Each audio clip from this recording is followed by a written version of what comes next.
I know I'm not the only one, but there's this thing that I've noticed. When I was a student physician associate, every time I went to a department and made a very good first impression with a consultant, when I went there on other occasions, I was just on my A game. Sean Murphy, Dr. House, they had nothing on me. Remember my first suture with the plastic surgeon in the breast clinic? When I went there the following week, I was just, projects, fine needle aspiration, mammography, yeah.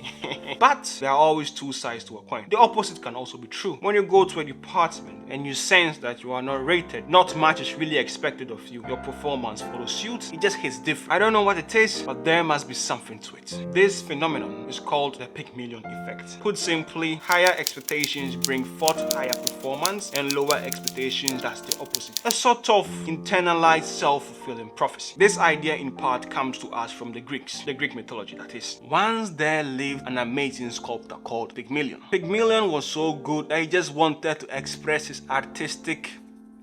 So he set sail to Cyprus. He wanted marble. When he went to Cyprus, he saw all types of beautiful women, but because he was a sculptor, all he could see were their flaws. So he decided to put the skills to test. Pygmalion dedicated his time to sculpting day and night. Wind or no wind, Pygmalion was just at it. Because of the high expectation Pygmalion had put on himself, he ended up creating the most beautiful sculpture that had ever been. The statue was an absolute baddie. It reminds me of someone, but I'll keep it to myself. When I spoke about the things that burn physician associates out in this video, one thing the OGs across the pond mentioned very frequently was the relationship one had with their supervising clinician. And this makes sense if you put it in the context of the Pygmalion effect. If one felt their supervising clinician trusted them, believed in their clinical judgment, had a high expectation of them, the sky was the limit. You could bring forth the full expression of your clinicality. I don't know even if this is an English word, but I just made it up. The opposite, you begin to doubt yourself and your clinical performance also suffers. I'm of the opinion this is particularly the case when you first start. But when you've been around the block a few times, you are confident in your own clinical skills and you have a baseline at which you operate. So I don't think you'll be as impacted as a newly qualified physician associate. I went to GP placement one time during my first year as a physician associate. I went in as usual and handled my business. But something wasn't right. I presented my last patient to my supervisor, and when I was leaving, he told me, "Your confidence wasn't really there today."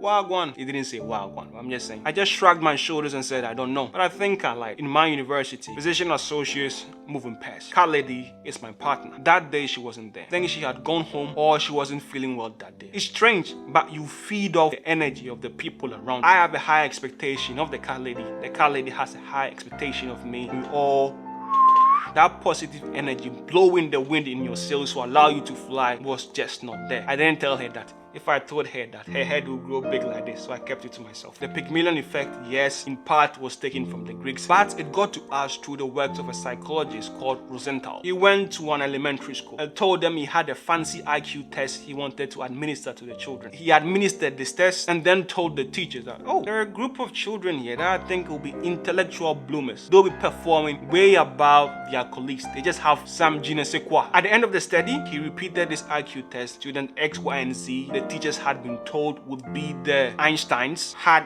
made significant gains in terms of their IQ points, especially those in the lower years. They concluded, if I expect you to be the next Einstein, I'm more likely to invest time in you, give you critical feedback, because in my head you are going places. I think they call this observant expectancy bias. And let me tell you this, the teachers were not aware of the scores the students actually got. There were no intellectual bloomers. And the critics, some argued methodology of the study was absolutely flawed. Others saw it as a political weapon to attack teachers. It has a lot of detractors. However, surround yourself with people that trust you and are willing to see you grow and have a higher expectation of you. Around such people, you will grow. They will give you constructive feedback upon which you can jump. You cannot jump if you are out here procrastinating, doing things you have no business doing, wasting your time. Avoid this procrastination.